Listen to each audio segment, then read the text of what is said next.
한번 따라하실까요? 노아를 향한 말씀 선포와 축복. 노아를 향한 말씀 선포와 축복, 이런 제목으로 말씀의 은혜를 나누기를 원합니다. 제가 수도 없이 반복하고 예화를 들은 것이 바로 사람의 말이 뭐가 되더라? 씨가 되더라. 한번 따라하실까요? 말이 씨가 된다. 이 이야기는 크리스천들은 물론이고 이 땅의 삶을 살아가는 모든 사람들도 항상 그 입의 언어를 주의하고 조심해야 되는 거죠. 말이 씨가 된다는 얘기는, 말은 여러 가지로 비유할 수 있겠지만 씨로 비유했을 때 낭만적이기도 하지만 두렵기도 한 것이죠. 왜냐하면 씨라고 하는 건요, 가만히 있을 때는 별 볼품이 없습니다.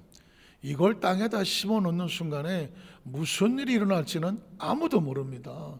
어마어마한, 제가 집에 멜론을 먹다가 씨가 엄청 많잖아요. 그래서 조그만 화분에다가 그냥 뿌렸어요. 물만. 아유, 지금 뭐 정신없이 올라와서 사방팔방에 다 감아 잡아가고 튀어 올라가느라고 정신이 없습니다.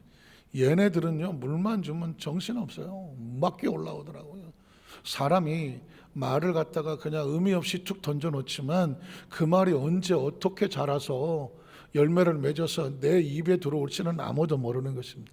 그래서 여러분, 사람이, 어린아이가 태어났을 때 이름을 잘 지으려고 얼마나 애를 씁니까?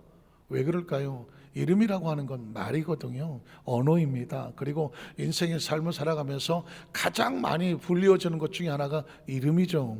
그 이름이 잘 지어진 것은 그 언어가 잘 뿌려져서 좋은 열매 맺기 위해서 이름을 잘 지으려고 애를 쓰는 것이거든요.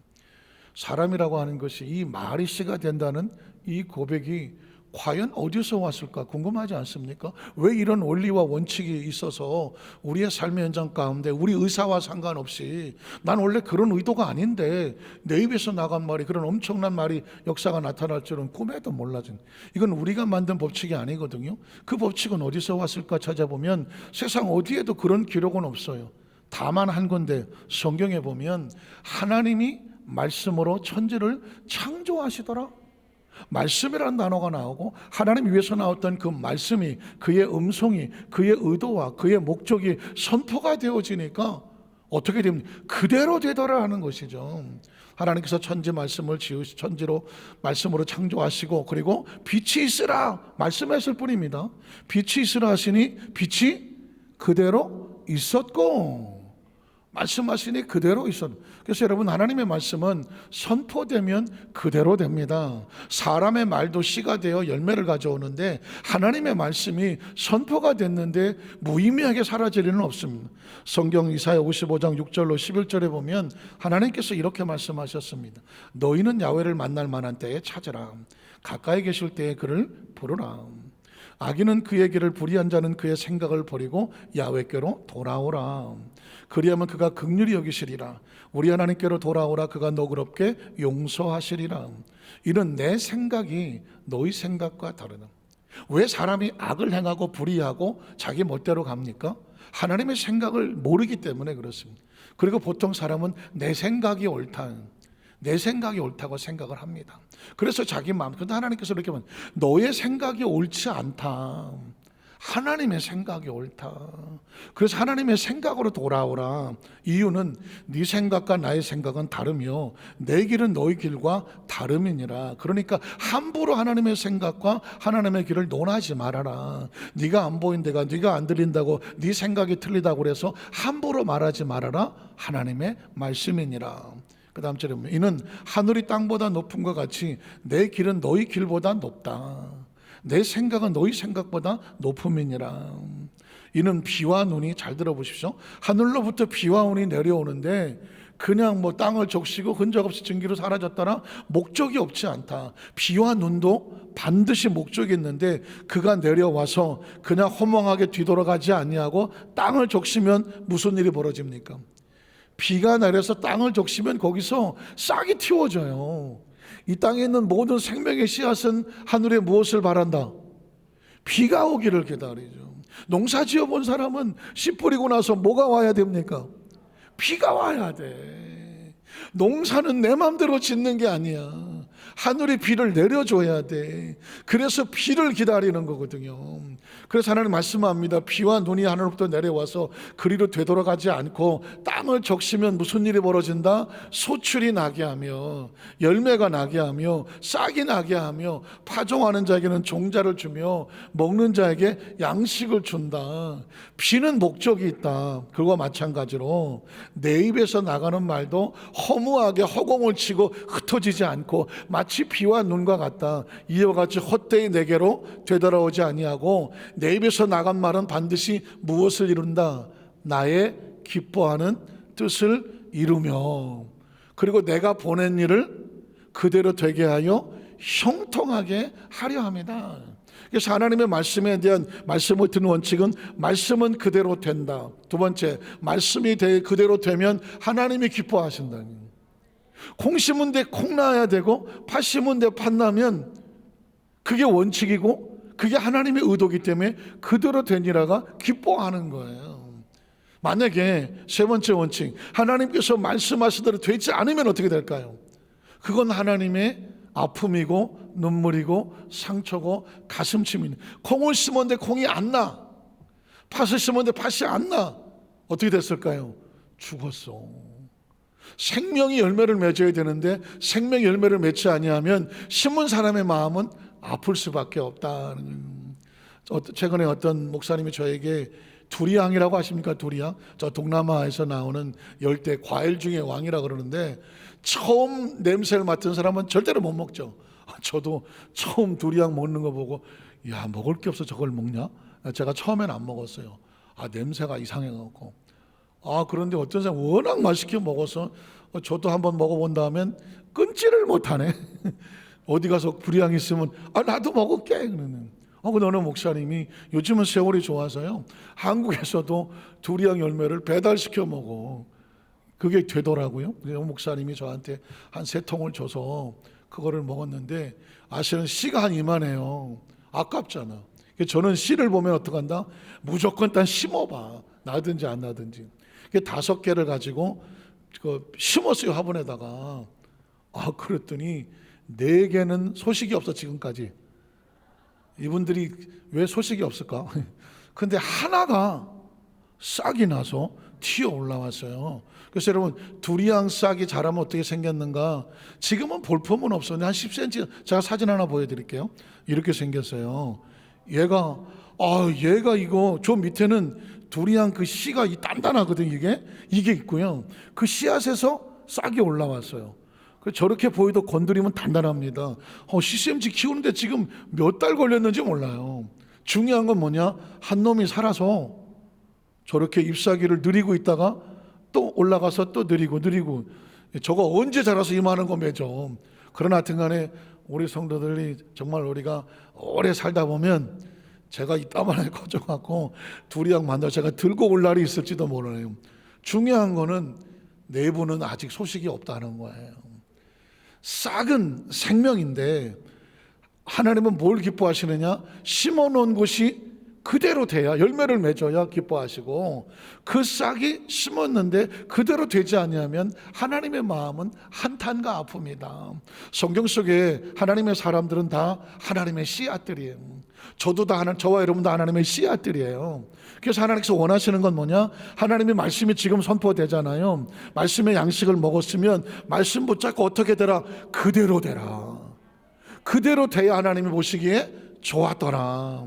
만약에 말씀이 선포되고 씨앗이 뿌려졌는데 아무 소식이 없다, 말씀이 들었는데 반응이 없다, 말씀이 들었는데 전혀 열매가 없다, 살았어요, 죽었어요? 이건 생명이 죽은 것과 같아요. 그래서 우리 성경 속에 살아있는 생명들의 모습을 보면서 우리도 이런 믿음 갖게 해주시옵소서, 이런 축복의 주인공이 되게 하여 주시옵소서. 그 인물이 오늘은 노아인 것입니다. 우리 첫 번째 하나님께서 선택하시는 노아의 모습, 하나님이 노아를 하나님의 씨앗으로 선택을 하셨습니다. 창세기 6장 5절로 7절에 보면 야훼께서 사람의 죄는 뭐다? 말씀대로 안 되는 것. 죄는 반드시 뭘 가져온다? 사망을 가져오고 심판을 가져온다. 그래서 죄란 단어가 나오면 우리는 신경을 곤두서야 돼요. 바짝 곤두을 세워서 죄가 나왔네? 그럼 죄는 심판, 사망을 가져올 텐데 결국은 사망일 텐데 그럼 우리는 어떻게 피해야지. 길거리 가는데 갑자기 뱀이 나타났다 어떻게 해야 돼요? 낼름 집어먹어? 피하잖아요. 위험한 건 피해야 되거든요. 크리스찬들이 인생에 제일 위험한 건 뭐야? 죄를 피해야죠.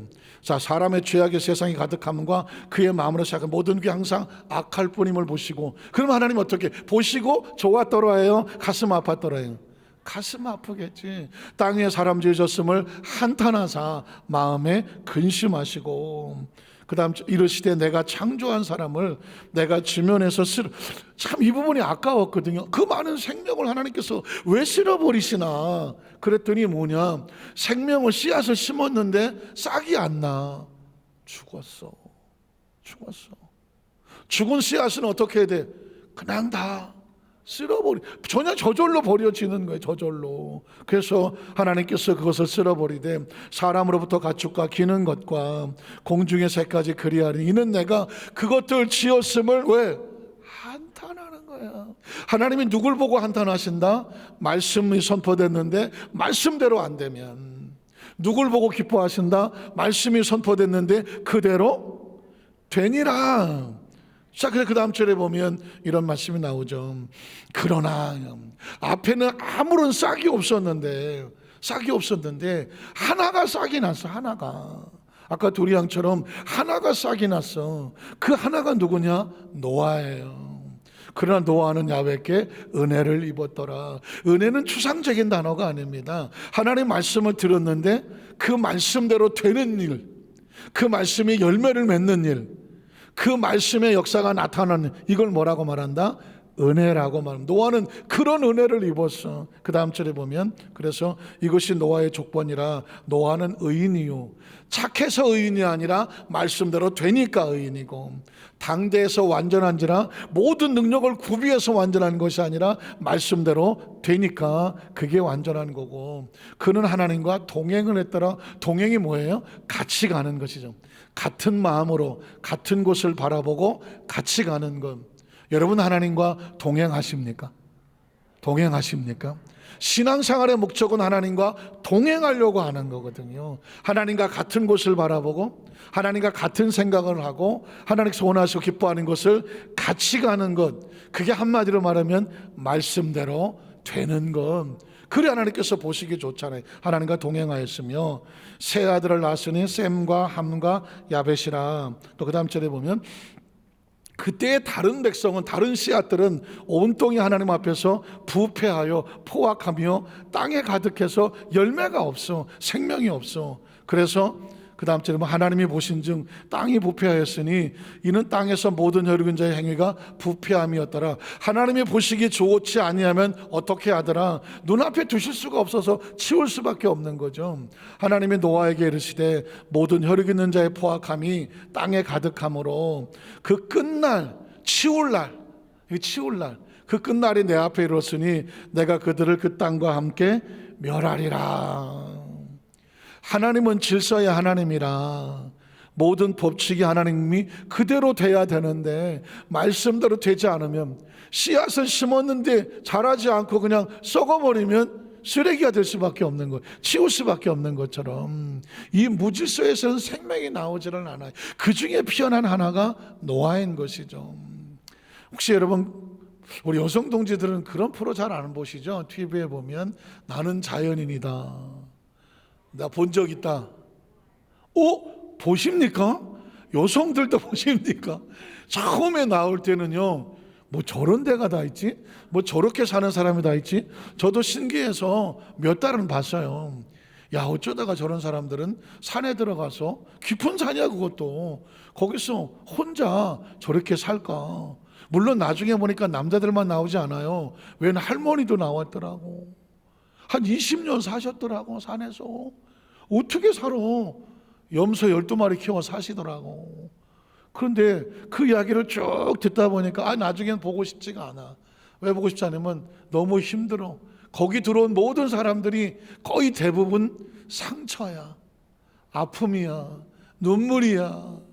그리고 의사로부터 뭐 사형 선고를 받거나 몸이 불편해 움직일 수가 없거나 사람에게 상처받아갖고 세상이 싫거나 그렇게 들어온 사람들이에요. 그러니까 그들이 산에 들어오기 전에 그들의 삶은 무질서였어. 술에 쩔었거나 담배에 쩔었거나 도박에 쩔었거나 아니면 열일 짓고 열심히 나름 일한다고 이랬는데 사람에게 상처를 받았거나 사기를 당했거나 아니면 몸이 망가져서 움직이기가 어렵거나 그동안 나름대로 살았는데 무질서였던 거예요. 그래서 생명의 상처를 입으니까 이대로 살아서 내가 안 되겠다, 나에게 새로운 질서가 필요하다. 그래서 산으로 들어온 거예요.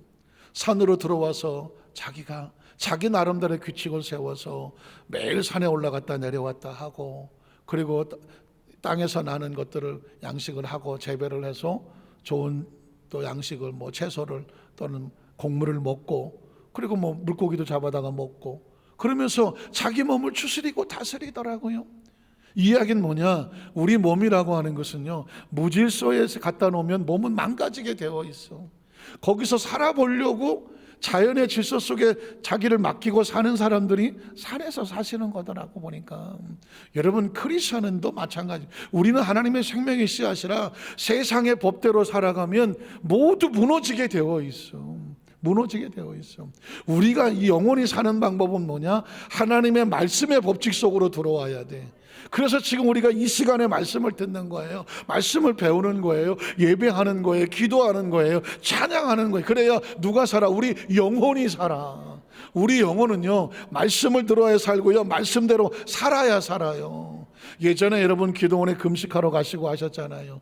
온 밤을 새우며 처리하고 작정하고 기도하기도 하잖아요. 요즘 그거 하시려면 어떡해요? 벌써 몸이 힘들어. 몸이 힘들면요, 몸이 힘들어서 가기 싫어. 몸이 편하면 영이 힘을 잃어요. 영을 잃어버려요. 그러나 그 힘든 육체를 제쳐놓고 그래도 나 가야 돼, 나 기도하러 가야 돼, 금식하러 가야 돼, 철회하러 가야 돼, 예배드리러 가야 돼, 봉사하러 가야 돼, 몸을 제껴놓고 심령의 소리를 듣고 따라가면 몸은 좀 힘들어. 그렇지만 뭐가 살아요? 영이 살아요. 영이 살아요. 몸이 편하면 영은 죽습니다. 그러나 영이 살면 몸도 같이 살아요. 영혼이 잘 돼야 범사하려고 강건하게 지는 것이거든요. 오늘날 크리스천들의 큰 문제는 뭐냐? 육신은 편해가는데 영이 죽어가는 걸 모르고 있다는 것이죠. 오늘 많은 사람들이 육신이 자기 좋은 대로 하다가 그 홍수의 쓰나미에 밀려 내려갔지만 그 가운데서도 하나님과 동행하며 믿음을 지키는 새로운 질서 속에 살아가는 사람이 노아였더라. 그러면 두 번째로 하나님께서 노아에게 그 삶 속에 살아갈 수 있는 새로운 질서 하나를 주시는 모습, 방주를 지으라고 명령하십니다. 창세기 6장 14절에 보면 여러분 잘 아시는 말씀이지만 이런 말씀이 나옵니다. 창세기 6장 14절, 너는 고페로 나무란 잣나무예요. 잣나무로 너를 위하여 방주를 만들때, 이게 요절이에요. 너를 위하여 방주를 만들어라. 한번 따라하세요. 너를 위하여 방주를 만들어라. 얼핏 생각하면 노아는 참 재수도 없어도 아주 더럽게 없다. 그 산꼭대기에다 방주 만드는 게 얼마나 힘들어. 하나님, 나 말고 딴 사람 많은데 왜 날 시키세요? 그럴 수도 있어요. 어쩌다가 잘못 걸려고 산꼭대기에 방주를 만들어. 그것도 축구장 크기 높을 만큼 큰 건데, 그것도 1층도 아니고 3층으로 높은 건데, 때로 그런 일 있지 않습니까? 왜 이걸 내가 해야 돼? 딴 사람도 많은데. 하실 수 있잖아요. 그런데 하나님의 일은요, 너를 위하여. 한번 따라 하시게. 너를 위하여. 너를 위하여. 너를 위하여. 여러분 예배 드리십니까? 누구를 위해서 예배 드려요? 나를 위해서 예배 드리는 거예요. 기도 왜 하십니까? 누구를 위해서? 나를 위해서 하는 거예요. 봉사는 누구를 위해서 하십니까? 내가 하나님께 봉사하는 거지만 봉사하다가 누가 산다? 내가 사는 거예요. 선교하다가 내가 사는 거고요. 전도하다가 내가 사는 거예요. 결국 나중에 보면 나 살리려고 하는 거예요. 방주를 짓는 건 진짜 힘들어요. 정말 진짜 누가 나서서 짓겠어요. 그런데 하나님 말씀합니다. 그건 누구 위한 거야? 너 위한 거야. 너를 위해서 방주를 만들되. 지금 그 일은 힘들고 자존심 당하고 손가락질 당하고 모욕질 당하고 돈도 들어가고 시간도 들어가고 정력도 들어가고 힘들 거야. 그러나 두고 보자. 그게 누굴 살린다? 너를 살릴 것이다. 그 안에 간틀을 막고 역청을 그 안팎에 칠하라. 또 그 다음 절에 보면 내가 만들 방주는 이러하니. 자, 그러면 하나님, 방주는 내 마음대로 지을게요, 할 수 있을까요, 없을까요? 하나님은 방주를 만드는 방법도 누가 지시하시더라? 하나님이 지시하시는 건. 네가 방주 만들었으면 제가 알아서 만들게요가 아니에요. 주권은 누구에게 있다? 하나님께 있고, 하나님의 사명을 맡겼다면 누가 시킨 대로 한다? 하나님이 시킨 대로 하는 거죠. 그래서 방주도 이렇게 만들어 하나님 말씀하는 것입니다. 그 길이는 300규빗, 너비는 50규빗, 높이는 30규빗이라. 거기에 창을 내되 창도 아무렇게나 만들지 말고 위에서부터 한 규빗을 내고 그 문은 옆으로 만들고 상중하 3층으로 만들어라. 그리고 그 다음 절에 보면 내가 홍수를 땅에 일으켜 무릇 생명의 기운이 있는 모든 육체를 천하에서 멸절하리니 땅에 있는 모든 것들이 다 죽게 될 거야. 그렇지만 너는 내가 내 언약을 세워서 너는 네 아들과 네 아내와 네 모들과 함께 어디로 들어가고? 방주로 들어가고. 이 방주는 언제 필요한 거예요? 하나님의 심판이 땅에 임할 때에 너와 너의 가정과 공동체를 살리기 위한 안식처와 보호처와 피난처로 지은 거죠. 제가 아까 말씀드렸죠, 방주를 만드는 건 힘들다. 그러나 방주를 만들었더니 누가 살더라? 내가 살더라는 것이죠. 그 다음 절에 이어보면 방주로 들어가고 혈육 있는 모든 생물을 너는 각기 암소 한 장씩 방주로 이끌어들여 너와 함께 뭘 보존해라? 생명을 보존. 방주는 뭐를 지키는 거다? 생명 지키는 거다. 보존하게 하라. 그 다음에 제가 그 종류대로 가축의 종류대로 땅에는 모든 것들이 그 종류대로 각기 둘씩 네 개로 다 오리니 너와 함께하는 자는 뭘 보존할 거다? 생명을 보존하게 될 것이다. 그리고 21절 너는 먹을 모든 양식을 내게로 가져다가 저축하라. 이것이 너와 그들의 먹을 것이 되리라. 하나님은 우리의 삶의 양식에 관심이 있나요, 없나요? 우리의 먹고 마시는 모든 것에 대한 관심이 있어서 그가 주시는 거라고 말씀하는 것입니다. 사실은 오늘 여러분 집안에 처음 예수 믿으시는 분 계신가? 아무도 안 믿었는데 내가 처음이다. 그런 분들은 여러분은 지금 방주 지으시는 분이야. 방주. 처음 남들 다 가족들 아무도 예수 안 믿는데 나 혼자 예수 믿기 쉬울까요? 쉽지 않을까요? 엄청 어렵죠. 그것도 불교를 믿거나 아니면 다른 종교 믿는데 여러분 나 예수 믿겠다고 나와 보십시오. 야, 신을 바꾸면 뭐 집안이 망한다 뭐 어쩌고 저쩌고 하면서 못 믿게 하잖아요. 이미 만약에 집안의 어른이 누가 예수를 믿어서 그 다음에 이어져 내려오신 분은 그 방주 안에 이미 들어온 분들이고, 저희 어머니도 처음 예수를 믿었어요. 처음 처녀 때 예수를 믿고 이제 우리 아버님 만나서 결혼하셔서 시작을 했는데 어머니는 열심히 신앙생활을 하고자 하나 아버님이 얼마나 핍박을 하시던지. 우리 아버님은 이제 이제서 했지만 해병대 출신인데 해병대 출신에 그것도 직업군인으로 상사로 제대를 하셨어. 군대생활 20, 30년 하셨으니 술은 얼마나 쳐드시는지 하여튼간에 이래서 드시고 저래서 드시고 거의 저는 멀쩡한 생활 잘 본 적이 없어. 어렸을 때는 거의 매일 저녁 술 쳐드시고 들어오시고.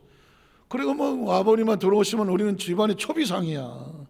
저기서부터 발자국 소리가 하고 소리가 다 알아. 우리는 동네가 조그면. 그러니 우리는 어려서는 막 바짝 얼어다는데.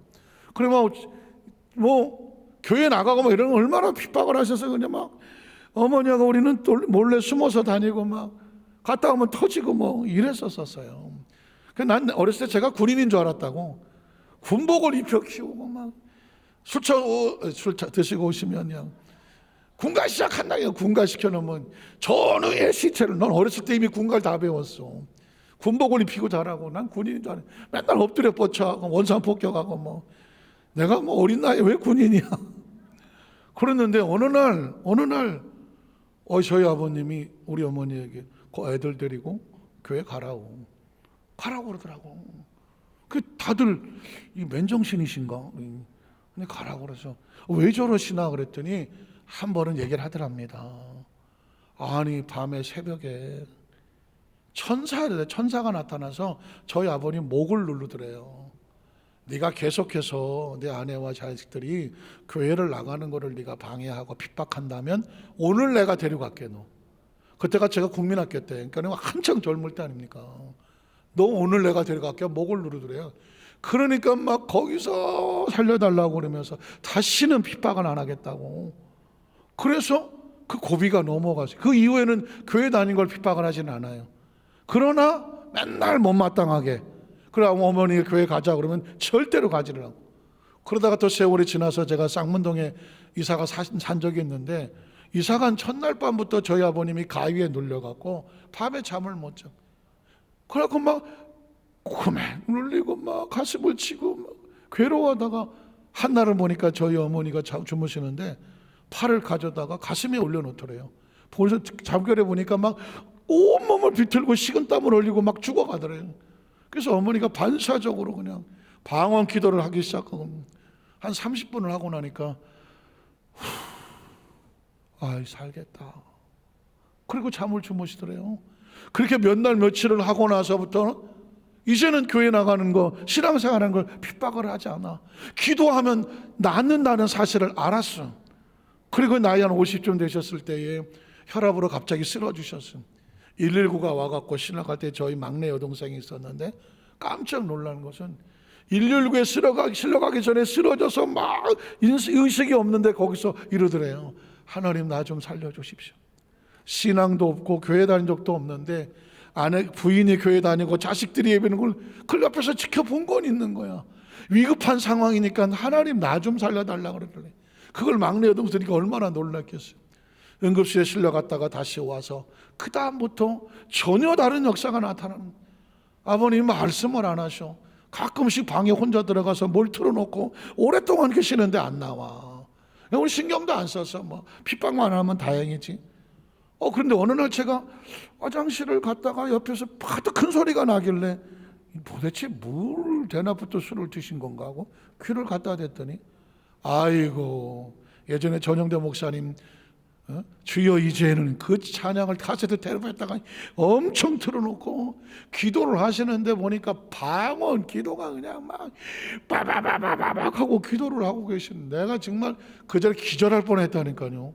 그렇게 핍박하시던 분이 문 걸어 잠그고 자식들 마누라 볼까봐 찬양 크게 틀어놓고 방언 기도를 그 방에서 몇 시간을 하고 계셔. 와, 알고 보니까 그 이후에 다른 사람들 핍박을 워낙 많이 해서 창피해서 겉으로는 못 다니고 몰래 불광동 가서 버스 타고 오산이 기도원 가갖고 굴에 들어가서 하나님 앞에 몸부림치며 기도를 하죠. 거기서 성령을 받고 방언을 받아갖고, 방언 받으면 기도 안 하면 못되기잖아요. 그러니까 문 걸어 잠그고 테이프 크게 틀어놓고 방언 기도를 하고 계시는 거예요.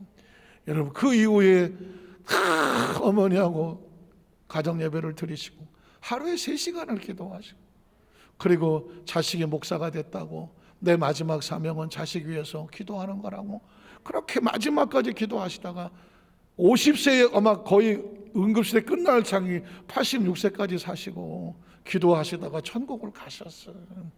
만약에 그때 핍박해서 그 가정에 예배드리는 방주가 무너졌다면 우리도 무너졌겠지만 아버님도 무너졌어. 그러니 방주가 살아나니까 아버님이 그 방주 안에서 예수를 믿고 같이 살아난 줄로 믿습니다. 그러니까 사명과 직분이란 그래. 그걸 살려놓으면 그 직분이 누굴 살린다? 저와 여러분을 살리는 줄로 믿습니다. 신앙 지키기 힘드시죠? 사명 지키시고 힘지고 이 어려운 때에 믿음 지키긴 더 힘들잖아. 수도 없이 때려치고, 아니 실제로 지금 수도 없이 많은 영혼들이 세상에 휩쓸려 나가고 오죽하면 주일날 아유 교회 안 가니까 어유 좋아 뭐 그런 사람도 나와요. 떠내려가는 줄은 모르고, 떠내려가는지 영원히 이 실족되어 떠내려가는 줄을 모르고. 여러분 지금은 어느 때보다 비상하게 방주 지킬 때입니다. 왜냐하면 마지막 3번째로 방주를 완성하면 하나님의 축복이 있기 때문에 그렇습니다. 창세기 6장 22절에 보면 노아가 그와 같이 하여 하나님이 자기에게 명하신 대로 다 뭐 했더라? 노아의 일생을 이 한마디로 끝냈어. 노아가 그와 같이 하여 하나님이 자기에게 명하신 대로 다 준행하였더라. 혹시 여러분 노아라고 하는 영화 보셨습니까? 노아가 노구의 그 명령을 받고 산꼭대기에 방주 짓자고 하니까 난리도 그런 난리가 아닙니다. 누가 난리 납니까? 자식들이 난리고 부인도 이해가 안 되는 거예요. 아니 이 노인네가 미쳤나? 이 청천하늘에 어디 무슨 뭐 배가 필요하도 그것도 산꼭대기에 산더미같이 져요. 난 못해요. 자식들도 모이면 아버지가 들어오셨나? 왜 이러시나? 엄마 좀 어떻게 해봐요. 둘째는 막 화가 나서 뛰쳐나가서 막 동네 창피하다고 안 들어오고, 그 모든 걸 겪으면서 방주를 지었어요. 여러분, 방주를 지어서 다 출행하였더라, 이 말 한마디 이루기까지 얼마나 피눈물 나는 사건이 있는지를 몰라. 그러나 마지막은 반드시 이래야 돼. 노아가 그같이 하여 하나님이 자기에게 명하신 대로 다 준행하였더라. 우리가 먼 날 아닐 수도 있겠지만 천국에 갔을 때 하나님께서 우리를 쳐다보면서 눈을 멀뚱 쳐다보면서 넌 뭐 하다 왔냐? 저 사람은 뭐 하는 사람이었을까? 물론 뭐 모르시지는 없지만 그렇게 물으실 때 누군가 옆에서 하나님, 저 사람은 노아와 같이 하여 하나님이 자기에게 명하신 대로 다 준행한 사람입니다. 이거 하나면 끝나잖아. 100년을 살던 200년을 살던 그 사람 뭐 하는 사람, 너는 뭐 하다가 왔냐? 그냥 자기 멋대로 살다가 기분대로 살고 뭐 자기 소유대로 살다가 왔어. 그러면 뭐 천국에 들어갈 일도 없겠지만 그렇게 하면 그런 얼마나 불쌍한 삶이. 저와 여러분의 소원이 있다면 하나님, 노아와 같이 하여 너는 뭐 하다 온 사람이냐? 너는 누구냐라고 물었을 때 하나님께서 내게 명령하신 것을 그 눈물 속에, 모진 시련 속에, 억울함 속에, 사람들의 손가락질 속에, 가난 속에, 질병 속에, 아픔 속에도 그걸 견뎌내고 모질게 이겨내고 하나님 명하신 것을 내가 다 준행하다 왔습니다. 이게 인생의 최고의 축복이에요. 인생이 최고의 축복. 잠깐 제가 묵상하는 가운데 꽃이 떨어진들 누구를 원망하랴? 한번 따라하세요. 꽃이 떨어진들 누구를 원망하랴? 제가 조금 아까 지은 시예요. 꽃이 떨어진들 누구를 원망하겠어? 깊은 내용입니다. 꽃이 떨어진들 누구를 원망하겠어? 꽃을 만든 것도 창조주고, 꽃이 수명도 창조주의 손이 있고, 꽃이 떨어지는 목적도 저게 왜 떨어지는지 누가 알겠어? 하나님 안에 있다면 그가 떨어진들 누구를 원망하겠고 그 의미를 누가 알겠어? 삶의 생이란 무엇이고 산은 무엇이냐? 인생의 생명과 삶을 누가 알겠어? 방법은 하나밖에 없습니다. 10년을 살든 20년을 살든 100년을 살든 목적은 하나. 그의 삶은 하나님이 명하신 대로 다 준행하였더라. 그게 우리의 생명을 가치 있게 목적 있게 하는 것입니다. 자, 그러면 이 방주에 완성했던 노아에게 축복하시면 계속 그냥 읽어보겠습니다. 7장 5절에 보니까 노아가 야훼께 자기의 명을 또 나오는 거죠. 명하신 대로 다 준행하였더라. 8장 13절 17절에 보면 601년 첫째 달 곧 그 달 초하루날에 땅 위에서 물이 거친지라. 노아가 방주 뚜껑을 제치고 본적 지면에서 물이 거쳤더니 둘째 달 20의 날에 땅이 말랐더라. 하나님이 노아에게 말씀하여 이르시되 너는 네 아내와 네 아들들과 네 모녀들과 함께 방주에서 나오고, 방주를 짓고 방주 안에 있으니 때가 되니 나오라고 말하고, 너와 함께한 모든 여기 있는 생물 곧 새와 가축과 땅에 있는 모든 것들을 다 이끌어내라. 뭐가 있는데요? 이걸 나오면 뭐가 있는데? 이것들이 땅에서 생육하고 땅에서 번성하리라. 그 다음 20절에 보니까 노아가 야훼께 제단을 쌓고 모든 정결한 짐승과 모든 정결한 새 중에 제물을 취하여 번제로 제단에 드렸더니 야훼께서 그 향기를 뭐 하시고? 받으시고. 여러분에게 향기가 있다는 사실 혹시 아십니까? 모든 예배에는 향기가 있고요, 모든 기도에는 향기가 있고요, 모든 신앙에는 향기가 있고요, 모든 제물에는 향기가 있고요. 하나님은 각 사람의 향기를 기뻐하시는 것입니다. 기뻐하시는 거예요. 할 수만 우리 있다면 우리 여덟수만 하나님께 모든 성도들이 하나님이 생각만 해도 그 향기를 기뻐하시고 하나님의 가슴에 설레하시는 우리 성도님 되시기를 주님의 이름으로 간절히 축원합니다. 22절에 보니까는 그 땅을 저주하지 아니하리니 이는 사람의 마음이 계획한 바가 어려서부터 약함이라. 9장 1절로 7절에 보면은 계속 축복이 나와요. 9장으로 넘어갈게요. 하나님이 노아와 그 아들들에게 복을 주시며, 자, 방주를 완성하고 심판을 견뎌내고 믿음을 지켰더니 그 다음에 다가오는 건 축복이에요. 하나님 노아와 그 아들들에게 복을 주시며 그들에게 이르되 생육하고 번성하여 땅에 충만하라. 땅의 모든 짐승과 공중의 모든 새와 땅에 기는 모든 것과 바다의 모든 물고기가 너희를 두려워하며 너희를 무서워하리니 이것들을 너희 손에 붙였음이니라. 모든 산동물은 너희의 먹을 것이 될지라. 채소같이 내가 이것을 다 너희에게 주노라. 그러나 고기는 그 생명되는 피째 먹지 말 것이니라. 내가 반드시 너희의 피 곧 너희의 생명의 피를 찾으리니 짐승이면 그 짐승에게서, 사람이나 사람의 형제면 그에게서 그의 생명을 찾으리라. 다른 사람의 생명을 귀히 여기라는 거죠. 다른 사람의 피를 흘리면 그 사람의 피도 흘릴 것이니 이는 하나님이 자기 형상대로 사람을 지으셨음이니라. 너희는 생육하고 번성하여 땅에 가득하여 그 중에서 번성하라 하셨더라. 8절로 10절에 보면 하나님이 노아와 그와 함께한 아들들에게 말씀하여 이르시되 내가 내 언약을 너희와 너희 후손과 너희와 함께한 모든 생물 곧 너희와 함께한 새와 가축과 땅의 모든 생물에게 세우리니 방주에서 나온 모든 것 곧 땅의 모든 짐승들이다. 방주는 생명을 살리기 위해 짓는 것이고 방주 안에 있으면 생명이 살아나는 것이고 그 방주를 지켜낸 사람에게는 하나님의 약속된 축복이 있는 것입니다. 말씀을 정리하기 원합니다. 어제 일자 국민일보 사설에 보면 한 종교 기자가 가슴을 치며 썼습니다. 지금 대한민국 교계에는 영적인 쓰나미가, 대한민국만 그러겠습니까? 전 세계 모든 크리스찬들에게 코로나19라는 엄청난 쓰나미가 지어와서 예배가 무너지고 신앙의 체계가 무너지고 말씀의 교육의 체계가 무너지고 사명과 직분의 체계가 무너졌다. 이걸 어떻게 할 거냐? 한국 교계가 하나가 되어 모두 힘을 모아서 다시 무너진 대단을 수축하여 세워야 되지 않느냐, 그런 사설을 썼는데 가슴이 아프더라고요.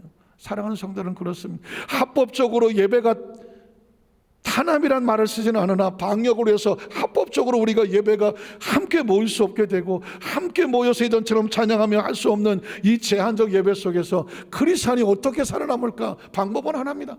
여러분, 홍수가 있었던 그 시대도 쓰나미였어요. 방주를 다시 새롭게 지키는 것이죠. 예배를, 여러분이 하나님과 함께 드리는 온전한 예배를 지켜내야 되는 것이고 사명을 지켜내야 되는 것이고요, 기도줄 놓지 말아야 되는 것이고요, 하나님과 관계의 그 신앙의 방주, 가정을 지키는 방주, 사업을 지키는 방주, 자녀들을 안전케 하는 믿음의 방주를 절대로 허물지 말아야 돼. 여러분, 전쟁은 치열한 거예요. 지면은요, 6.25 때도 마찬가지, 일제도 마찬가지고 저 아프리카는도 스탈린도 마찬가지입니다. 전쟁에 지니까 어떻게 됩니까? 처참하게 생명이 무너져 버리고 말아요. 신앙은 영적으로 무너지고 신앙적으로 떠내려가면 영혼은 초죽음이 되는 것이거든요. 다시 회복할 수가 없어요. 이 어려운 때 우리 여주 안산교회 성도들 모두 한 영혼도 실족하지 않냐고 믿음의 방주 반드시 지켜내서, 다른 것보다 방주 지켜내서 거기서 살고 거기서 평안하고 그대로 준행할 때 하나님이 그 이후에 약속된 축복의 주인공이 되시기를 주님의 이름으로 축원합니다. 기도하겠습니다. 하나님 아버지, 감사합니다.